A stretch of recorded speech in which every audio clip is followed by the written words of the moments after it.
PDI Perjuangan saudara menyebut sikap Presiden Joko Widodo yang menunjukkan dukungan kepada bakal calon presiden tidak perlu dipersoalkan.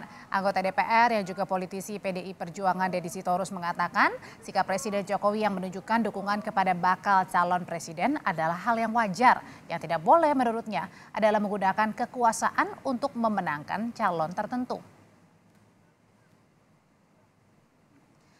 Presiden Joko Widodo diminta untuk tidak mendukung atau mengendorse bakal calon presiden 2024. Tudingan ini muncul saudara pasca Jokowi terlibat deklarasi Ganjar Pranowo sebagai bakal calon presiden dari PDI Perjuangan hingga pertemuannya dengan 6 ketua umum parpol koalisi tanpa Partai Nasdem. Mengulasnya sore hari ini sudah bergabung di Kompas Petang ada juru bicara Anies Baswedan, Henry Satrio, dan anggota DPR dari fraksi PDI Perjuangan, Deddy Sitorus. Sore Bapak-Bapak.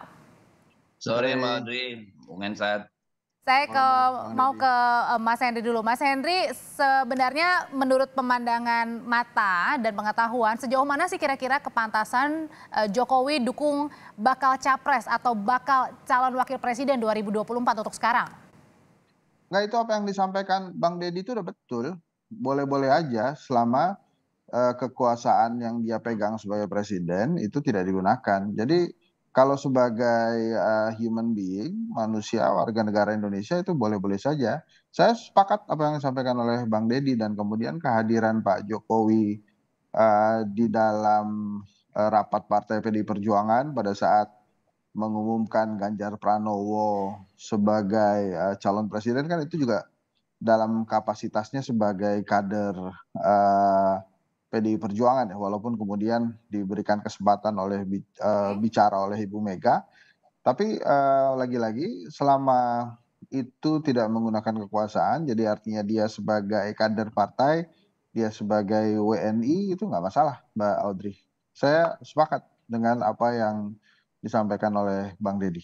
Tapi kalau yang dilakukan Pak Jokowi belakangan ini, Mas Henry melihatnya ini masih kemudian on the track kah?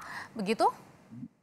Tergantung dia sebagai apa. Misalnya pada saat mengundang ketum parpol di istana, dia mengundangnya sebagai presiden dengan kop surat kepresidenan atau dia mengundang sebagai pribadi, gitu kan? Ini kan memang sulit melepaskan antara Jokowi sebagai pribadi dan presiden. Tapi kalau kemudian dia tidak mengundang sebagai presiden dan tidak menggunakan kop surat lembaga presidennya, ya mau gimana lagi kan memang sudah nempel ya. Jadi saya juga Jadi sejauh ini masih tidak ada yang dilanggar ya peraturannya ya? Saya yakin Pak Jokowi mampu membedakan mana yang boleh dan yang tidak boleh ya.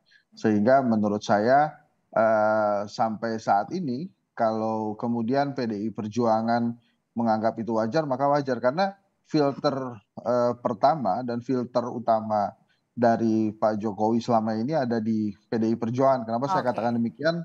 Misalnya ada ide 3 periode atau perpanjangan masa jabatan, itu kan yang berkomentar juga langsung PDI Perjuangan. Ibu Mega langsung mengatakan pada saat HUT kalau sudah 2 kali ya sudah gitu ya.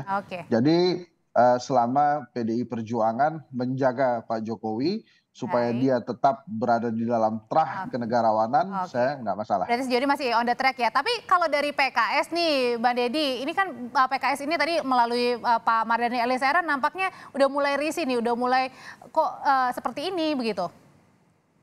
Iya, biasalah kan pasti berbeda pendapat ya, karena merasa tidak diuntungkan kalau menurut saya. Padahal kalau kita bicara regulasi begini, ini memang kan ruang kosong dalam regulasi. Kalau kita kan bicaranya ketatanegaraan ya, konstitusi. Apa yang terjadi sama Anies? Yang diuntungkan dengan apa namanya curi kampanye misalnya. Dari tahun lalu. Itu kan sementara calon-calon lain kan tidak punya kesempatan itu. Itu kan nggak dipersoalkan. Karena tidak diatur dalam undang-undang, dalam regulasi, tidak menjadi bagian dari etika kampanye kita misalnya. Nah sama dengan kasus yang sekarang, dituduh Pak Jokowi cawe-cawe, ya. Padahal cawe-cawenya aja pun tuduhan ini masih bisa dipersoalkan. Justru maksudnya Bang Deddy adalah justru Pak Anies duluan yang dulu menjabat sebagai gubernur itu yang udah curi start duluan. Tanggapannya Mas Henry? Saya belum kesana, ntar dulu dong. Saya cuma mau menunjukkan bahwa mereka ini dalam berpendapat selalu mau menarik seturut kepentingannya gitu loh. Iya kan? Nah, kalau dibilang Pak Jokowi cawe-cawe, saya justru merasa aneh kalau Mardhani ngomong begitu. Kenapa? Sudah sangat jelas yang punya hak dan pasti akan berhak mengajukan calon presiden itu partai politik. Setiap partai politik punya dinamikanya sendiri dan prosedurnya sendiri. Itu kan terlihat misalnya ketika Nasdem dan dua partai lain mencalonkan memangnya ada yang cawe-cawe. Lalu ketika Gerindra dan PKB memangnya ada yang cawe-cawe. Lalu ketika PDI Perjuangan itu tadi, kan dia kan sebagai kader partai dia datang ketika pengumuman, yang nggak mungkin dong kader terbaik tidak diundang datang dalam apa namanya nominasi calon presiden berikutnya gitu loh. Nah ini yang menurut saya PKS-nya terlalu baperan nih gitu loh. Oke, kalau misalnya tadi juga Bang Deddy bilang ada justru yang curi start duluan, Pak Anies ketika waktu itu masih menjabat sebagai Gubernur DKI, itu tanggapannya gimana ditanggapinya Mas Henry? Oh, mungkin maksudnya Bang Deddy bukan curi start, tapi memanfaatkan kesempatan sebagai rakyat pada saat tidak menjabat lagi sebagai gubernur. Nah, memang waktunya agak duluan gitu. Nah, ini kan sekarang sudah ada calon presiden yang lain. Nah, ini memang repotnya begini loh Mbak Adri. Itu kan kampanyenya cuma 75 hari tuh. Indonesia ini kan luas ya. Makanya saya juga menduga sebentar lagi Pak Ganjar juga akan mengundurkan diri tuh dari Gubernur Jawa Tengah supaya apa? Supaya dia bisa bebas merdeka untuk keliling Indonesia mensosialisasikan dirinya dan visi misinya karena dalam waktu 75 hari kampanye yang diberikan oleh KPU itu saya yakin nggak akan cukup tuh keliling Indonesia dengan 38 provinsi seluas negara ini. Jadi memang masing-masing calon presiden harus bisa memanfaatkan waktu yang dia miliki. Nah kebetulan Mas Anies sudah jadi rakyat tuh, jadi dia agak bebas ya memberikan kontribusinya untuk melakukan sosialisasi. Bentar lagi Mas Ganjar juga akan begitu. Oke, kalau gitu Jadi Mas maksud Henry. jadi maksud saya gini loh Mbak Audrey, nggak perlu kemudian ditarik ke dalam ranah perdebatan yang begitu-begitu itu, karena yang akan menarik sebetulnya dan akan sangat berpengaruh buat Indonesia nanti perdebatannya ada di ide-ide dan program-program aja. Kalau yang begitu-begitu sih nggak usah terlalu ditarik panas-panasan lah. Gitu. Oke, kalau gitu sebaiknya apa sih saran dari PDI Perjuangan mungkin Bang Deddy yang seharusnya dilakukan oleh Pak Jokowi jelang pemilu nih supaya tadi ya tidak dikatakan cawe-cawe. Ya, cawe-cawe itu kan pada urusan kewenangan dan kekuasaan yang ada pada dia.